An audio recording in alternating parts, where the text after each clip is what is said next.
اعوذ باللہ من الشیطان الرجیم، بسم اللہ الرحمن الرحیم۔ معزز خواتین و حضرات، السلام علیکم ورحمۃ اللہ وبرکاتہ۔ گوشہ کمال نشست نمبر 133 یعنی 133۔ آج ہم ایک ایسے کردار کا ذکر کر رہے ہیں جو شاید قیامت تک باقی رہے، اور اس کا نام ہے شیخ چلی۔ آج ہم اس کے انڈے مرغیوں کے بارے میں کچھ گفتگو کریں گے۔ شیخ چلی کا آبائی وطن تو کسی کو نہیں معلوم۔ کہانیوں میں یہ ملتا ہے کہ وہ کسی گاؤں میں رہتا تھا۔ اس کی والدہ بڑی عاجز تھی اس سے، اس لیے کہ وہ نہایت نکما، بیوقوف، کام چور، کاہل اور شیخیاں بگارنے والا، کام ہم کچھ نہیں کرتا، وہ شیخیاں بگارتا تھا، خواب دیکھتا تھا۔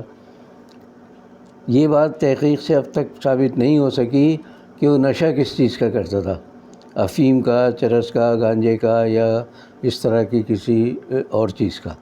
تو بہرحال اندازہ یہ ہے کہ ہوتا نشے میں تھا۔ تو ایسے ہی لوگ عام طور سے باتیں کرتے ہیں، کام نہیں کرتے۔ تو گاؤں کا چودھری ایک دن اس سے کہنے لگا، شیخ جی تم ہر وقت پڑے رہتے ہو، کبھی کبھی کام بھی کر لیا کرو۔ تو چودھری جو ہے یہ سمجھ لیں کہ گاؤں کی مقتدر شخصیت، وہ کام لیتی ہے چھوٹے بڑوں سب سے۔ تو اس نے کہا کہ بھئی ایسا کرو کہ تم یہ ٹوکرا انڈے کا یہاں سے ڈیری فارم سے اٹھا کر اور میرے گھر تک پہنچا دو، میں تمہیں 2 اشرفیہ دوں گا۔ شیخ جی تیار ہو گئے کہ 2 اشرفیہ بڑی چیز ہے، وہ ملیں گی، میں لے جاتا ہوں۔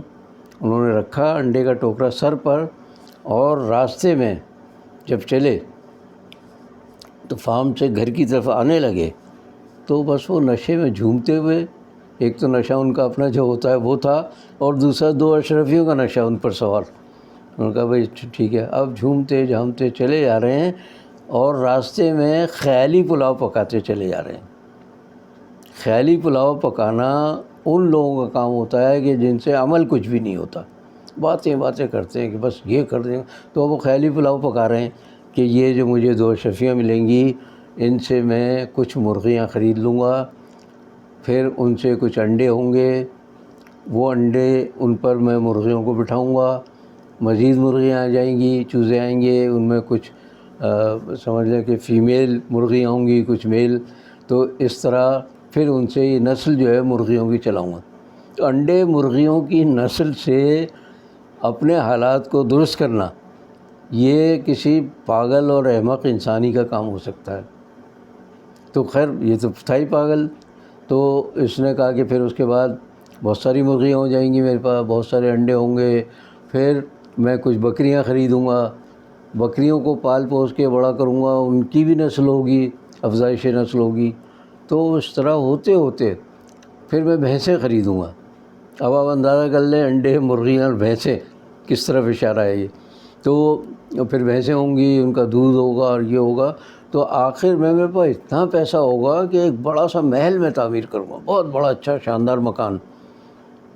میں نام نہیں لے رہا کہ سریمل محل جیسا کوئی ہوگا یا بنی گالا جیسا ہوگا، بہرحال بہت بڑا ایک مکان میں بناؤں گا، اور اس مکان میں جانے کے بعد پھر ظاہر ہے پھر شادی بھی کروں گا، بہت خوبصورت سی دلہن لاؤں گا میں۔ شادی کرنے کے بعد یقینی طور پر کچھ عرصے بعد کچھ بچے بھی ہوں گے، بچوں کو پالوں گا، پوسوں گا، اور اس طرح زندگی بیٹھا رہوں گا مزے سے اپنے چرس کے نشے میں۔ تو پھر بچے آئیں گے میرے پاس، ابا کیا بات ہے، فلاں چیز کے لیے پیسے چاہیے، تو میں ان کو پیسے فوراً نہیں دوں گا، ورنہ عادتیں خراب ہو جائیں گی ان کی۔ تو میں ان کو سر جھٹک کر کہوں گا بھاگ یہاں سے، بھاگو یہاں سے۔ وہ بچے تو بھاگ جائیں گے، لیکن وہ سر کا ٹوکرا گر گیا جس میں انڈے تھے، سارے انڈے گر گئے، ٹوٹ گئے۔ اب روتا دھوتا یہ اپنے مقتدر شخصیت کے پاس یعنی چودھری صاحب کے پاس گیا، کہنا صاحب یہ ہو گیا، نالائق تم نے میرا اتنا نقصان کر دیا، اور بھاگ جاؤ یہاں سے، اب آئندہ مجھے شکل مت دکھانا۔ تو کہنے صاحب آپ کا تو ایک ٹوکرے کا کچھ انڈوں کا نقصان ہوا ہے، میرا تو پورا گھر بار تباہ ہو گیا، میرا مستقبل تاریک ہو گیا، ورنہ کیا کیا ہوتا۔ وہ کچھ بھی سارا ختم ہو گیا میرا تو، آپ کے تو صرف آپ کہہ رہے ہیں کہ صرف انڈے کی وجہ سے آپ کو پریشانی ہو رہی ہے کہ اس کا نقصان ہوا. تو اس نے چودھری نے سمجھا کہ بھئی یہ تو ہے ہی پاگل، اس کو پھر دھتکار کے بھگا دیا اس نے. اب مسئلہ یہ ہے کہ شخص کہہ کے انہوں نے چودھری صاحب نے یا مختصر شخصیت نے گاؤں کی ان کو بھگا دیا.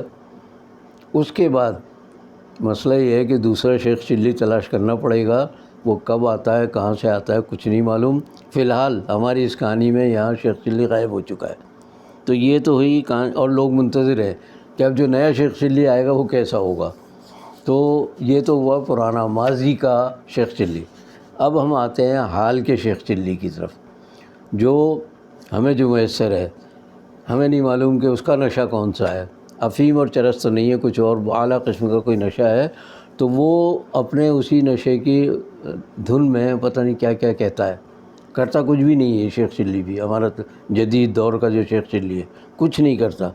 اس کا حال یہ ہے، بیان ہی بیان کرتا، شیخیاں بگاڑتا. کہتا ہے کہ ہم قانون کی حکمرانی کے لیے جنگ لڑ رہے ہیں. قانون کی حکمرانی کی جنگ اگر کوئی لڑ رہا ہو تو سال میں 1.5 سال میں کوئی نتیجہ آتا. یا تو 2.5-3 سال ہو گئے قانون کی جنگ لڑتے ہوئے. اور وہ کہتے ہیں کہ عوام اور خواص کے لیے جو الگ الگ قانون بنے ہوئے ہیں ان کو ختم کر دیں گے ہم، تو سب ایک جیسے قانون کے تحت رہیں گے.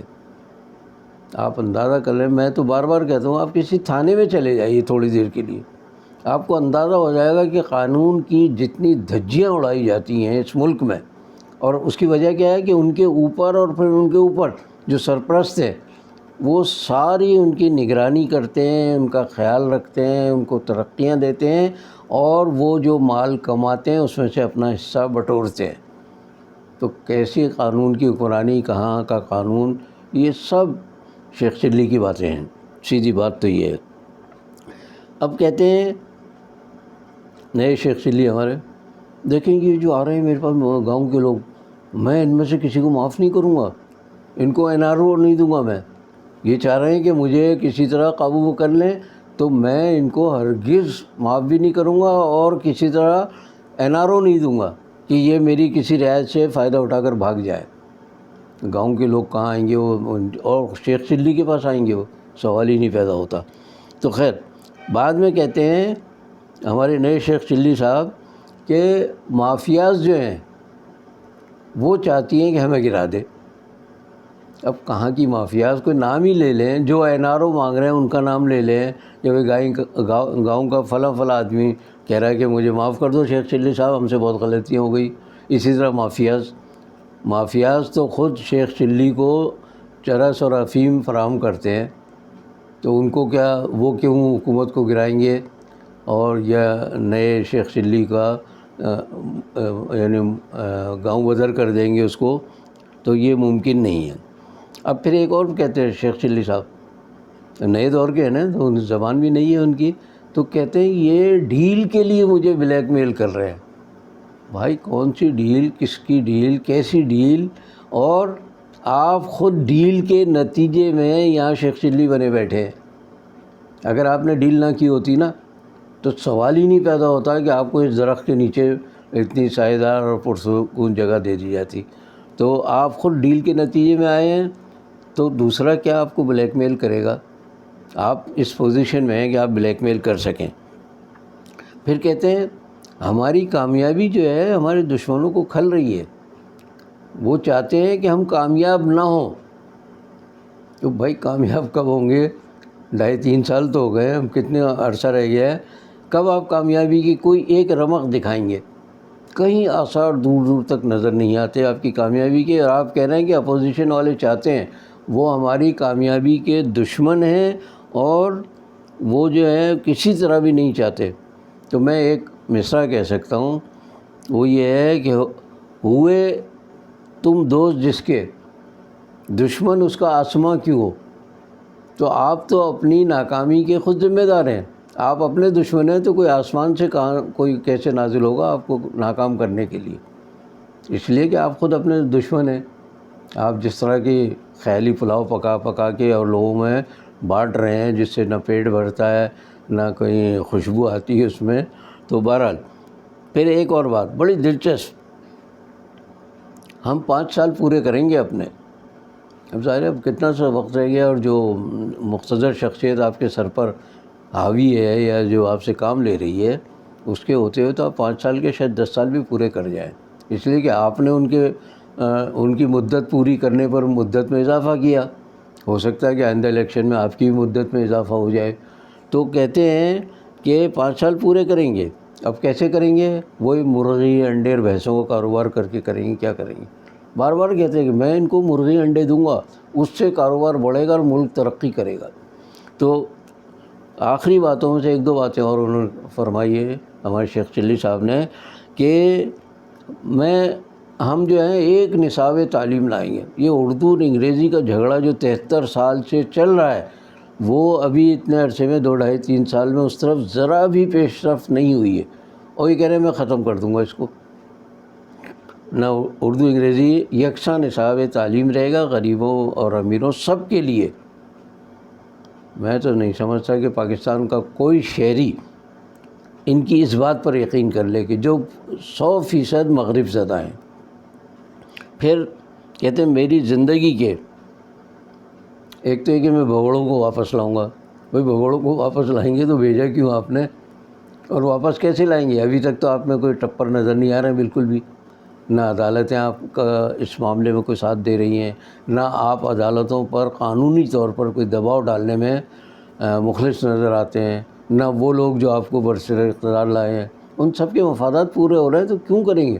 بھگوڑے بیٹھے رہے لندن میں عیش کرتے رہے، آپ یہاں عیش کرتے رہے، فرق کیا پڑتا ہے؟ اسی لیے تو آ نہیں رہے وہ، اور نہ آپ لانے کی کوشش کر رہے ہیں۔ اگر آپ لانے کی بات کرتے ہیں تو آپ نے بھیجا کیسے ان کو؟ آپ کی مرضی سے گئے وہ۔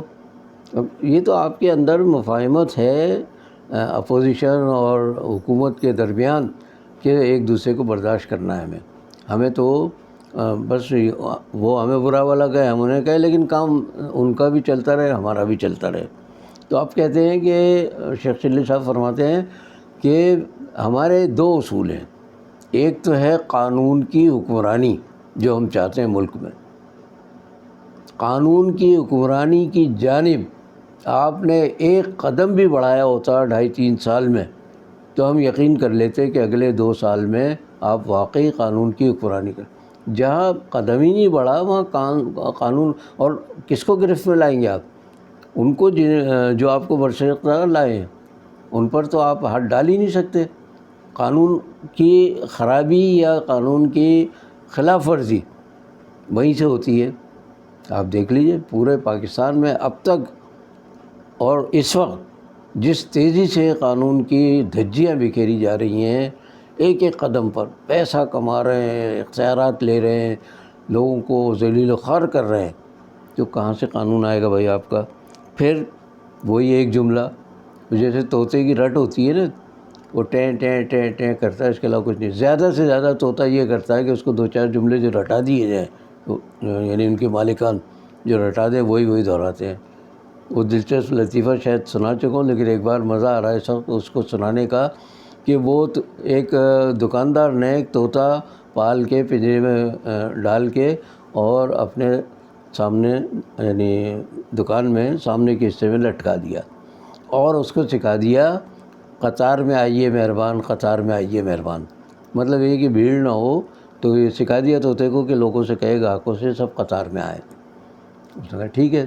اب وہ جو آتا وہیں چیختا رہتا قطار میں آئیے مہربان، قطار لگائیے مہربان، کرتے کرتے یہ ایک دن ایسا ہوا کہ پنجرہ کھلا رہ گیا، دانہ وانا ڈالنے یا پانی دیتے وقت طوطا تو ایسے طوطا چشم ویسے ہی مشہور ہے، وہ بھاگ گیا اپنے مالک کو چھوڑ کے۔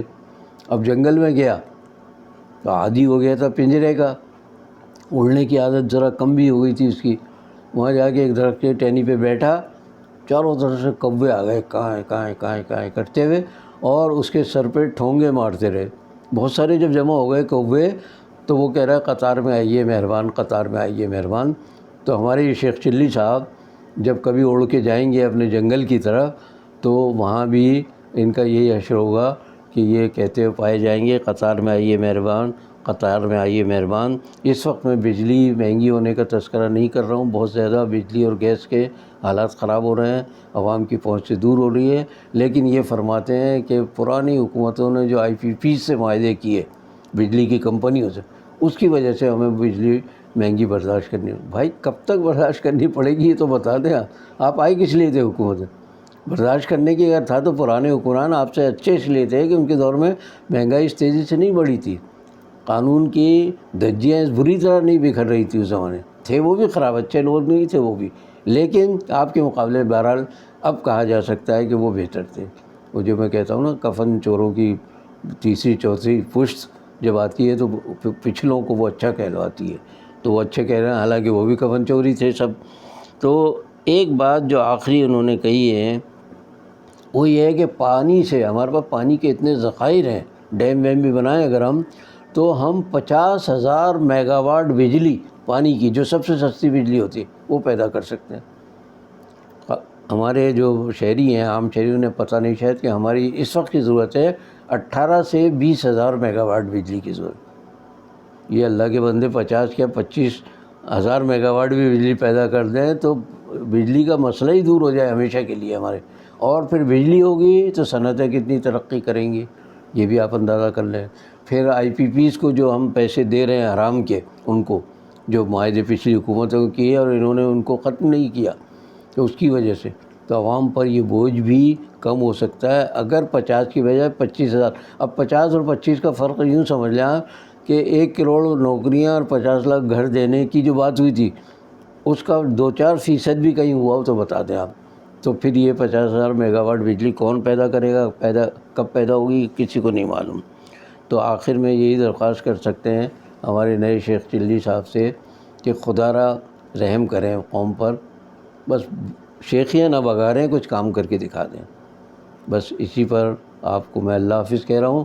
اور میں اپنے معزز کرم فرماؤں سے درخواست کر رہا ہوں کہ میرے اس پروگرام کو سبسکرائب کریں، لائک کریں، شیئر کریں، تاکہ ہم ایک دوسرے کی باتیں آگے سے آگے پہنچا سکیں، باقی بشرط زندگی باقی۔